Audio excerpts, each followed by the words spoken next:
पार्टियां ज्यादा वोटर्स कम। डीजेएम दलित जन जागृत मिशन के जो है नेशनल सेक्रेटरी हमारे साथ मौजूद है और कश्मीर यूटी के इंचार्ज है सुहेल मीर। कंट्रोवर्सीज में नजर आते हैं, प्रोटेस्ट करते हैं, लेकिन फेस ऑफ इंटरव्यू में आज तक कभी नहीं हुआ, पहली मरतबा कर रहे हैं। उम्मीद करते हैं कि हमारे सवालों के अच्छे से जवाब दे पाए हो। सुहेल साहब वेलकम करते हैं हमारे चैनल में आपका, पहली मरतबा आप आ रहे हैं। मोस्ट वेलकम हम आपके चैनल को करते हैं, खैर मकदम करते हैं अपने इस पार्टी हेडक्वार्टर से। बाकी आपको जो पूछना है आप पूछ सकते हो, पॉलिटिशियन के लिए हम आपको जवाब देने के लिए। मिशन क्या है, आप लोग करना क्या चाहते हैं? आप डीजेएम, आम आवाज, नई इस पार्टी, आपने पुरानी पार्टी क्यों नहीं ज्वाइन की? इससे पहले भी आप इलेक्शंस में हिस्सा लिया लेकिन जीते नहीं आप। देखिए बेसिकली जो मेरी बेस बनी हुई है वो भारतीय जनता पार्टी के नाम से बनी हुई थी। मैंने 2002 में वामपुरा कॉन्स्टिट्यूंसी से एक इलेक्शन कंटेस्ट किया था। तो आज के डेट में जो मैं ये डीजीएम चला रहा हूँ, ये मैंने 2012 में लॉन्च की। पूरे ऑल ओवर इंडिया का मैं नेशनल जनरल सेक्रेटरी हूँ, कोऑर्डिनेटर हूँ इसका। JNK यूटी के अंदर मैंने जम्मू में 2014 को ये लॉन्च की थी।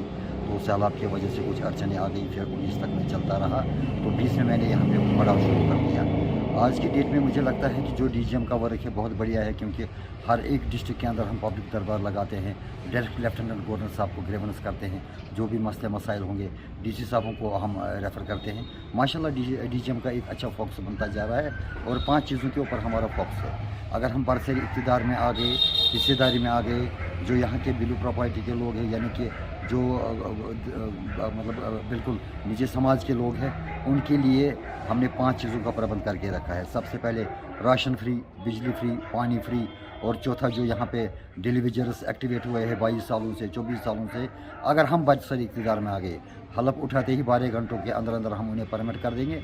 और जो सीनियर सिटीजन्स है, उन्हें 50 साल के ऊपर के उम्र के लोग जो होंगे, जिन्हें कोई नहीं होगा, उनके लिए हमें एक चैरिटेबल ट्रस्ट इशू करना है, जिसमें वो रहन सहन करेंगे, उन्हें मेडिसिन मिलेगा, वो किसी दरबार में जाना चाहेंगे उसके लिए उनको व्हीकल वगैरह प्रोवाइड। डीजीएम किसी को पता है ये क्या है? बिल्कुल लोगों को पता है, लोगों को पता है। आपके साथ पहला मुलाकात है और आप पहले बार आए हैं हमारे पास। इतने यहाँ पे पेजेस है कि सोशल मीडिया है कि कहने की बात नहीं। अगर देखा जाए तो मुझे लगता है उतनी सियासी पार्टियाँ नहीं है जितने इस वक्त सोशल पेजेस है। तो आपसे वार्तालाप नहीं हो पाया अभी तक, आज के डेट में हुआ है। आप सोशल मीडिया चेक कर सकते हो, आप इसको गूगल सर्च करो। यहाँ जो कश्मीर ब्राउन्स के अंदर जो डिस्ट्रिक्ट है, जिन डिस्ट्रिक्टों में हमने पड़ाव किया है, माशाल्लाह डीजीएम बहुत ही यहाँ पे हायर हो चुकी है, ग्राउंड लेवल पे अपना काम कर रही है। बीजेपी के ऊपर क्या कुछ टिप्पणी करते हैं आप? बीजेपी ने जो मंशूर दिया था आर्टिकल 370 पे आपका स्टैंड क्या है? देखिए जो उन्होंने वो सिस्टम बनाया यहाँ पे, जो 375 का मसला है, वो तो ठीक है उनका डिसीजन, उससे हम मुतमईन हैं। अभी उन्होंने उसके ऊपर वो बोलते हैं, अभी उसके ऊपर कदम साबित नहीं हुए।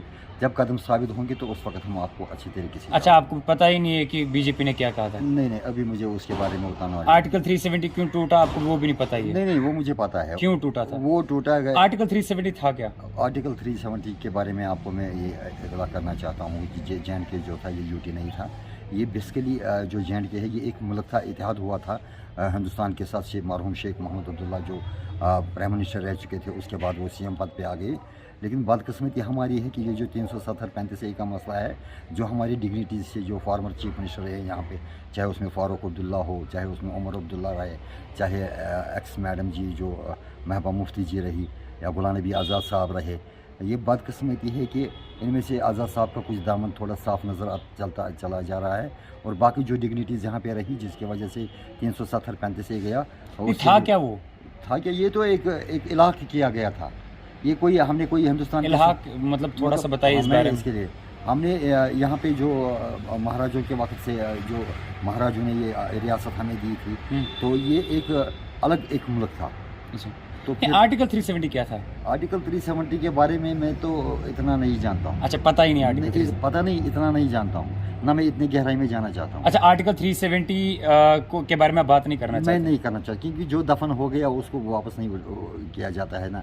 अब मैं उसके ऊपर दलील दूँ, उसका कोई बेनिफिट नहीं है। अगर कोई बेनिफिट होता तो मैं।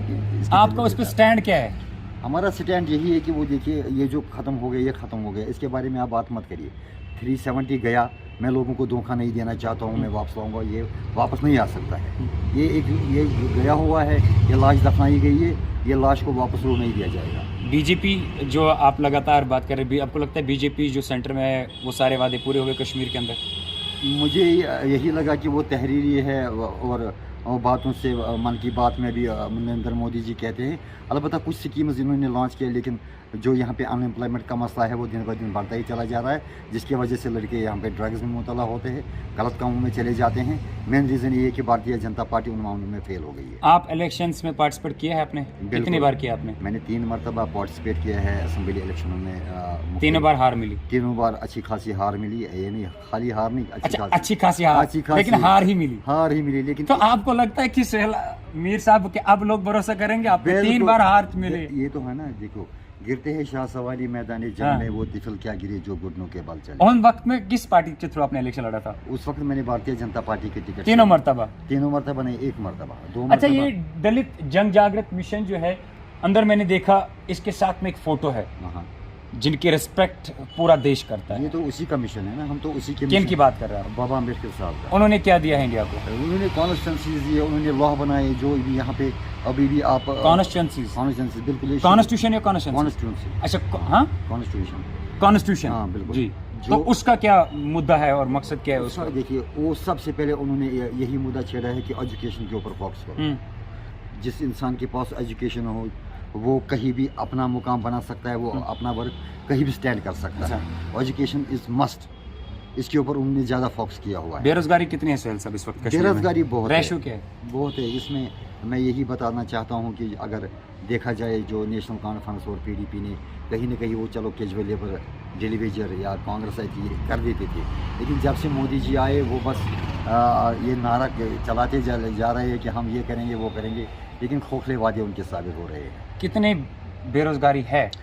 मुझे लगता है यहाँ पे 80% बेरोजगारी, 20% जो है कि उन लोगों के वसादत से इस वक्त यहाँ पे लोग चलते हैं। कितने लीडर्स आपकी पार्टी में हैं? अभी मेरे पार्टी के अंदर लीडर्स ठीक ठाक है, जो मालिकाना हुकूक रखते हैं इस JNK UT के अंदर 45 है। इलेक्शन में हमने 70 सीटों पे कंटेस्ट करना है। जीतेंगे माशाल्लाह, 27 पे तो हमारा टारगेट है। 27 सीटें आप निकालेंगे? वो तो वक्त फैसला करेगा ना इंशाल्लाह। अच्छा, आपने तो हाल ही में आपने प्रोटेस्ट किया था लाल चौक के अंदर। हाँ बिल्कुल।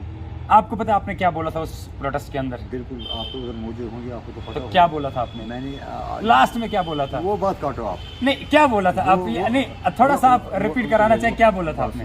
वो आपने देखिए, क्या वैसे अल्फाज प्राइम मिनिस्टर के लिए, होम मिनिस्टर के लिए इस्तेमाल करना सही था?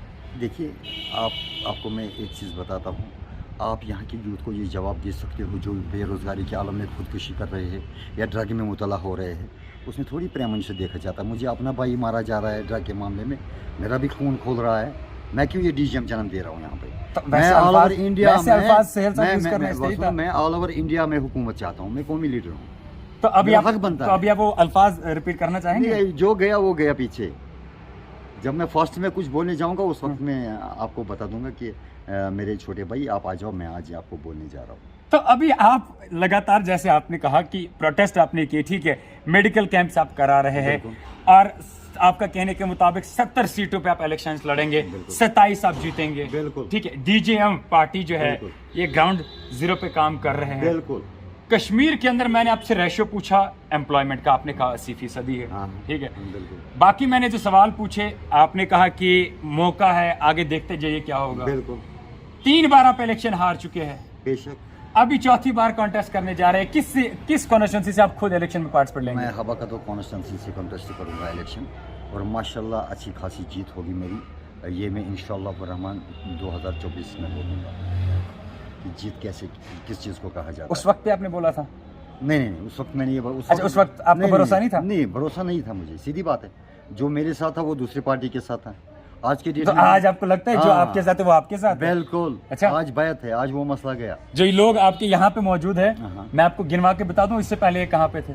बिल्कुल हो सकती है, ये कोई बड़ी तो फिर आप कैसे भरोसा कर सकते हैं? अभी इन्होंने वहाँ से लात खाई ना, अब हम इनको बात दे रहे हैं। तो अगर आपसे भी ज्यादा कोई सामने आ जाए, वहाँ चले जाएंगे, फिर भरोसा किस बात का? वो तो मुकद्दर की बात है, लेकिन जहाँ तक मेरा फोकस है तो इंशाल्लाह और आप जैसे जर्नलिज्म के लोग हैं, आपके हवाले से जो भी हम वर्क करेंगे, जब ये आवाम के सामने आ जाएगा, मुझे पूरा यकीन है कि आवाम हमारे काबू में होगा और माशाल्लाह हमारी फतह होगी। अभी किस पे काम कर रहे हैं आप?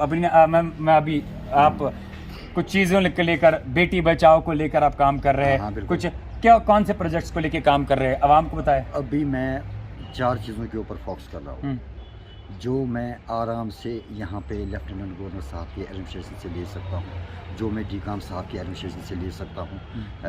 एक रोड का मसला हो कहीं पे, दूसरा कहीं पे बिजली का मसला हो, मैं शुक्रगुजार हूँ चीफ इंजीनियर साहब का पीडीडी के जो उस पर जल्द अज जल्द अमल करते हैं। जहाँ पे जेन्युइन चीज़ होता है वहाँ पे वो हमें मदद फराहम करते हैं क्योंकि ये पब्लिक का काम है। और तीसरा बात यह है कि जो पानी का मसला है कहीं पे कहीं गाँव में पानी की प्रॉब्लम है, जैसे कि मैं ओलोसा पानी बिजली रोड इन पे काम कर रहा हूँ, बिल्कुल कुछ और नहीं। और जो अगर कोई किसी नौजवान यूथ को कोई फाइनेंशियली स्कीम चाहिए PMGR वो मैं करवाता हूँ। कौन सी स्कीम्स है थोड़ा बताएं। ये कुछ मरकजी स्कीमें हैं जो कुछ कौन सी? मुद्रा लोन। हाँ बिल्कुल। अच्छा, उसके ऊपर हम वर्क जल्दी करते हैं क्योंकि वो जल्दी हो जाता है और बच्चे काम करने के काबिल हो जाते हैं। बेरोजगारी अरूज पे है, लोन आप दे रहे हैं, बिजनेस कौन सा लगाए पता नहीं है, तो आप इन सभी चीजों को लास्ट पे क्या कहेंगे सिंपल वर्ड्स में? बेरोजगारी भी है, एक्सेप्ट करते हैं? मैं एक्सेप्ट करता हूँ इस चीज़ को। आपने कहा लोग ड्रग्स में मुब्तला है, एक्सेप्ट करते हैं? बिल्कुल। हाँ बिल्कुल। और अभी आप लोन दे रहे हैं, हाँ हाँ प्राइवेट सेक्टर है नहीं, हाँ। आप 4 सीट्स पे 3 बार इलेक्शन हार चुके हैं, बिल्कुल। चौथी बार कॉन्टेस्ट करने जा रहे हैं। सिंपल वर्ड्स में समझाना चाहेंगे लोगों को, करना क्या चाहते हैं आप? ये 4 चीजें छोड़े, बिजली, पानी, राशन, ये सारे बोल चुके हैं। देखिए ये सारे बोल चुके हैं लेकिन कर नहीं पाया कोई आज तक। आपने 4 बार इलेक्शन लड़ा, आपने किया। हाँ, मैं कर रहा तब आपका क्या मैनिफेस्टो था? आप तो, क्या लोगों को बोलते थे तब? देखिए आप एक ही नजरे से मत देखिए कि एक कॉन्स्टिट्यूंसी को मैं हार चुका हूँ 3 बार, ये चीज़ें मत आप देखिए। आप देखिए एक कश्मीर का एक लीडर जो बना है, कौमी लीडर बना हूँ मैं as a national general secretary काम करता हूँ, मॉनिटरिंग एंड विजिलेंस कम्युनिटी का मैं चीफ हूँ JNK UT का। मैं तो उस पद से ज़्यादा ऊपर पद पे काम कर रहा हूँ। तो इलेक्शन तो इस सियासी माहौल में क्यों? सियासी माहौल में इसलिए मैं आया हूँ कि जो यहाँ पे पिछले डिग्निटीज़ ने किया, मैं चाहता हूँ कि नए चेहरे आ जाए जो इसे संभाले सुधारे, ताकि यहाँ पे बेरोजगारी जो है, ये ज़रूरी नहीं है हम उन्हें गवर्नमेंट जॉब देंगे, हम इंडस्ट्रीज यहाँ पे कायम करेंगे अपने बलबूते पे।